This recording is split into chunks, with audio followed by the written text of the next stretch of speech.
Hello, and welcome to my predictions video for AEW All In, which takes place later today from Wembley Stadium, of all places. It's the biggest selling wrestling event of all time, I believe, at this point. Like in terms of tickets sold and in terms of gate, just absolutely wild. And let's see what I think is going to happen. Now I'm going to work through the matches in the order they are listed on Wikipedia. So if that's not the order the match is happening, take it up with Mr. Wikipedia. So we're starting with the pre-show. We have Aussie Open, which is Mark Davis and Kyle Fletcher, for those of you that don't know, who are the current Ring of Honor World Tag Team Champions, defending those titles against MJF and Adam Cole. Now, there's a few ways AEW can go with this MJF Adam Cole storyline, and I feel like maybe the way I'm going to predict is almost too obvious, but I'm going to go with it anyway, because it's so obvious if I don't predict it, I'll feel really silly. Which is that MJF and Adam Cole lose here, Aussie Open retain the tag titles. I just can't see them actually putting the titles on MJF and Adam Cole and having them be part of Ring of Honor for a bit, while still being one of them is AEW World Champion. I don't know, it just seems weird to me. So I'm going to predict that Aussie Open retain the titles, and that leads to some friction down the line in the main event, which we will get to. So yeah, I think the obvious play here is Aussie Open to retain, so I'm going to go with it. Probably due to some miscommunication, an accidental hit of a move on each other, MJF hitting Cole with the ring when he means to hit one of Aussie Open, something like that. The other pre-show match, Jack Perry, the former Jungle Boy, against Hook for the FTW Championship that Jack Perry currently holds. As much as I really want to pick Hook, because I love Hook, I think he's brilliant. I feel like at the moment they're all in on this heel version of Jack Perry. He's freshly turned. He's on a bit of a roll at the moment. So yeah, I think Jack Perry's going to retain the FTW title here, and unfortunately, Hook's gonna take the loss. So I'm not happy about it, but I am predicting it. Now on to the main show, which according to Wikipedia is going to start. I don't know if this is even claiming to be in order, but we're going with it anyway. With FTR defending the AEW World Tag Team Championships against the Young Bucks, and this is a tricky one. Young Bucks are obviously the home boys that, they're the founding fathers of AEW, aren't they, But I know Tony Khan sees the value in FTR as well, even if he didn't always treat them as such. So this is a really tricky one to predict. Maybe I should look at this in the context of title matches in general and what I think is going to be happening down the line. I think this is one of the more likely matches to have a title change. Do I pick the Young Bucks? It's a difficult question. I am going to decide that because I've not really watched the build a whole lot recently. I've not been watching a lot of AEW weekly TV, so I don't know how this has really been built up. But I'm going to pick FTR to retain.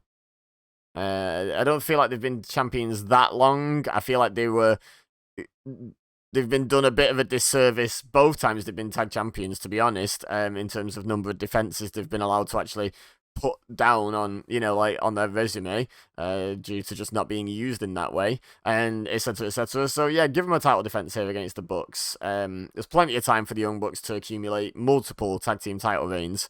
I don't think you need to do it here. Next is the Fatal 4-Way match. I think it's a Fatal 4-Way. It's just listed as a 4-Way match. I don't think it's elimination, though. I think it would specify if it was elimination.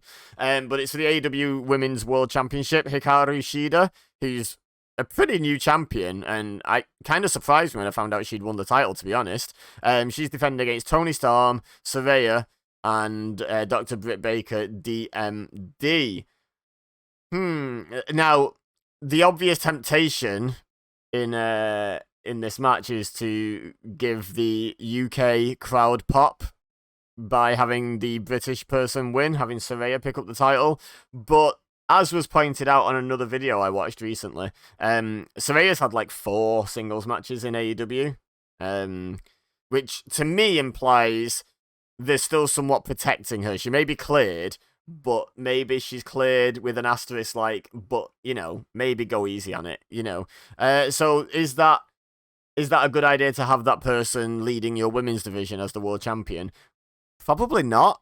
Like, there's a stronger chance with Saraya than anyone else of having to do a title forfeit, for example, whether it be due to, fingers crossed not, but due to her career being re-ended, or even just due to, like, precautionary measures where she has to take some time off because of, like, a worrying injury or something like that. I just feel like maybe that's too much of a risk.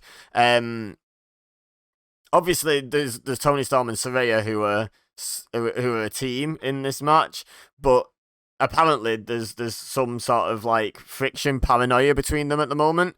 So maybe that plays into it. Maybe that leads to Shida retaining because she's a fairly new champion. It'd be quite a short reign. Maybe it goes back onto Tony Storm. As much as Britt Baker's a safe bet in terms of, like, they know what they're getting out of her and she's going to be entertaining and etc, etc. I don't think that's necessarily the way they're looking to go at the moment. I think it's probably between Shida and Tony Storm. Didn't I hear Britt Baker's, like, carrying a bit of a knock as well at the moment? So again, just like Saraya, I don't think that's the right time to put a world title on someone. So I'm gonna go with, it's Shida or Storm. I think Tony Storm could, if they really want to lean into this new character of hers, what if she turns on Saraya to get some massive English heat? But does she do that to win the match, or does she do that because she didn't win the match? Oh, it's still difficult to decide, isn't it? Still difficult. I'm struggling to see where titles change hands. Maybe I should have predicted the Young Bucks here, because I assume they're going to do some sort of big title change on this show. Even though it's been criticized as being like a glorified house show, it's really not. Like, a lot of title matches, some interesting comment. There's only a few matches that are fairly unincidental, isn't there? The rest of it's quite significant. So I don't know where that criticism's really coming from.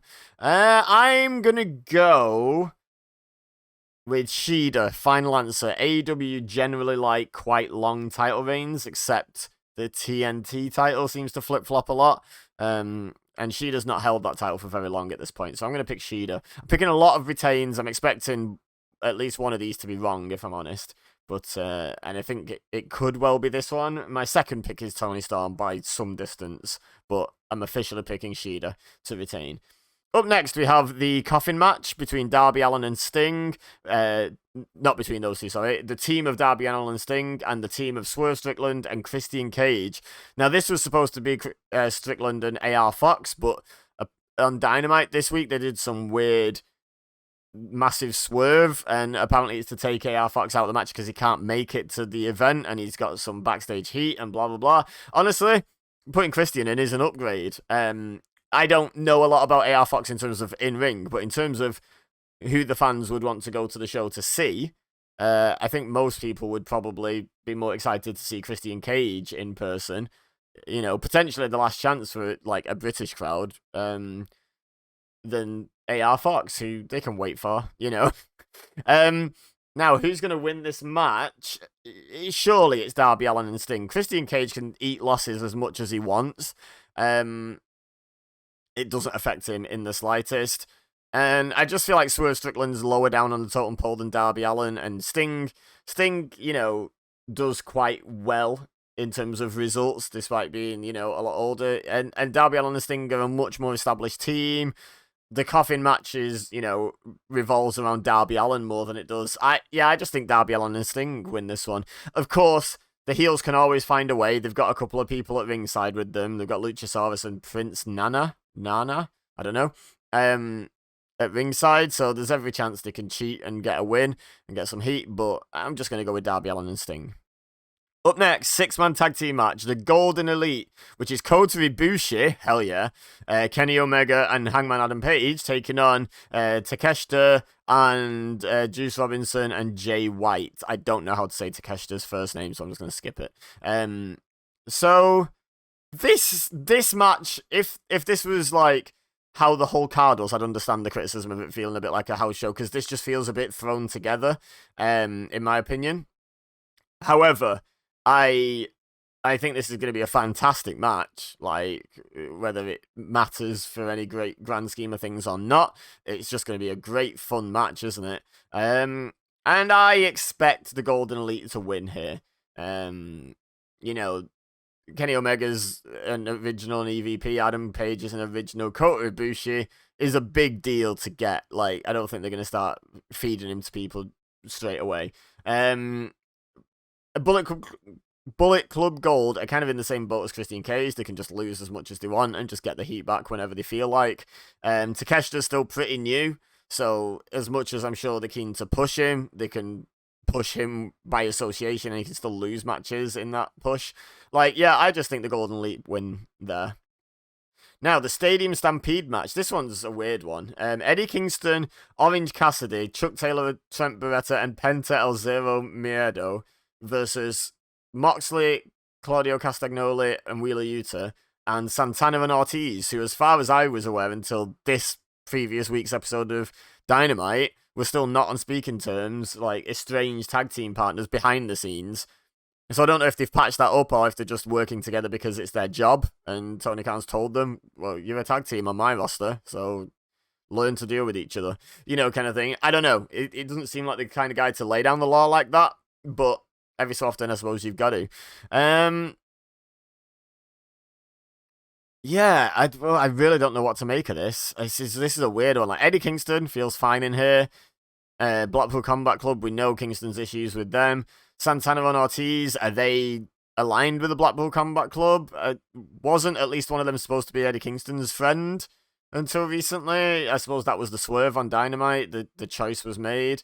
Orange Cassidy and the Best Friends in a Stadium Stampede is going to be a lot of fun, but seems a bit weird putting them up against Blackpool Combat Club, like Clash of Styles. What's Penta doing in there? I don't know. And because of all these I don't knows on what's going on, I don't know what to predict here. I think I'm going to go Blackpool Combat Club and Santana and Ortiz.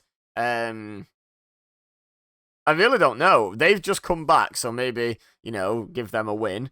Santana and Ortiz, that is. Blackpool Combat Club are consistently, like, booked quite strong, and John Moxley especially. I don't know. I guess just, yeah. Them? Blackpool Combat Club? Question mark? Let's go with that. Up next, this is a weird one for me. Will Ospreay with Don Callis versus Chris Jericho. So Will Ospreay's going to be in his home country, so I assume he's going to get cheered, but he's got Don Callis with him. So that makes him a heel, because Don Callis is never, ever, ever a babyface. So does that make Chris Jericho the babyface?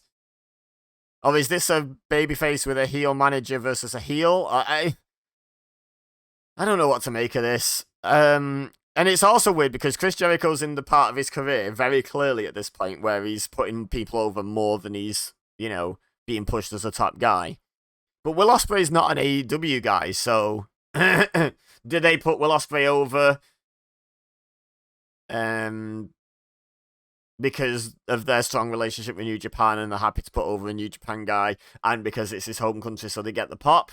Or does Jericho win because he's an AEW guy? Does Don Callis turn on Ospreay and team up with Jericho for a bit? They could be an interesting pair, like entertaining together.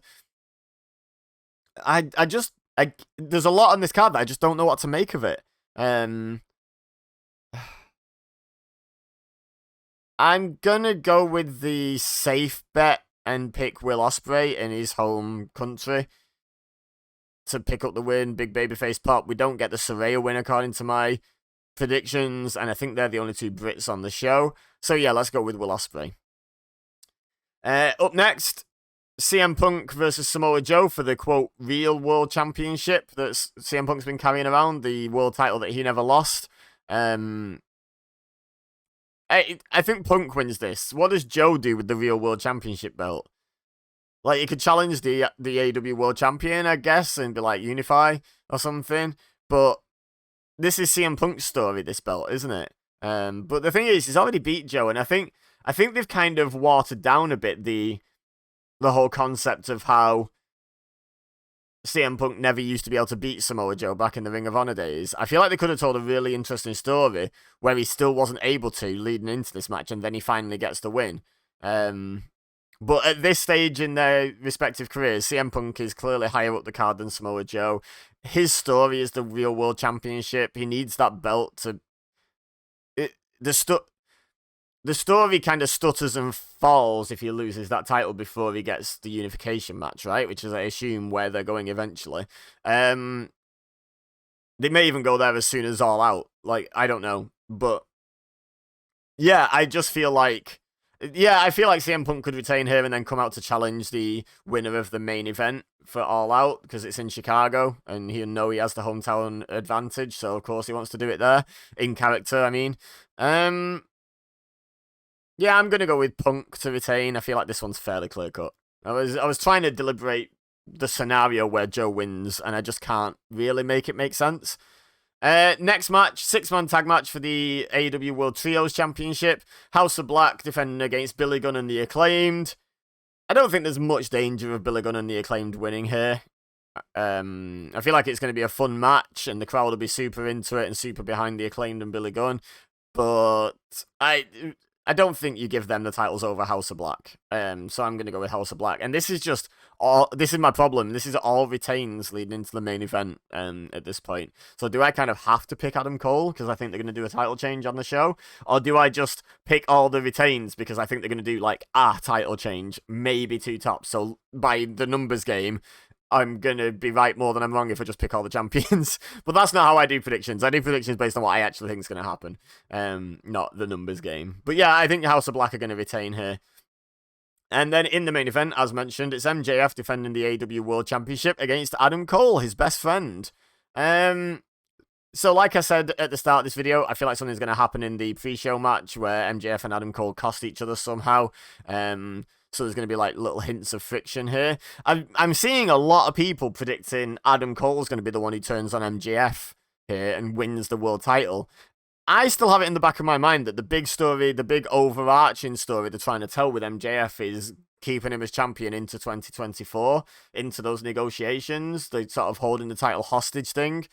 And every time MJF turns face in any way, shape, or form, he's proven to be disingenuous very soon afterwards. And, you know, you stupid old man, I'm a snake. You know, like, so I'm just going to say MJF once again turns here and retains the title. I think they could swerve us by doing the opposite of that, but I think at this point that's becoming the more expected result.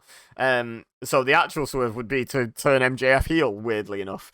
So, yeah, I'm going to go with MJF to win and retain, and that is every title I predicted to retain. The ones I think are most likely to change hands, probably the women's title, the tag titles, and honestly, third is probably the world title. I think Adam Cole's got a fair shot at winning that match. The thing is, though, if Punk retains and does want to do the unification match in Chicago, surely you want Punk versus MJF.